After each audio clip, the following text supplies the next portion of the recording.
This is the super mansion of the Saudi royal family in Beverly Hills, Los Angeles, worth $110 million. The Beverly Hills estate, located on about 14 acres, features more than 35,000 square feet of interior space, as well as manicured outdoor spaces with tree-lined promenades, a tennis court, and a swimming pool. It features a dramatic courtyard entrance with a water feature and additional guest and staff residences.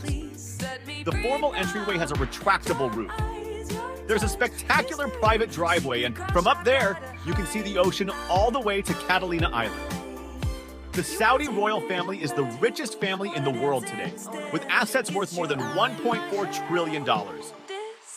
Their mansions are spread across the world, and this mansion belonged to the late Saudi prince Saud Al Saud, who he served as Saudi Arabia's foreign minister from 1975 until his death in 2015, making him the second longest serving foreign minister in history.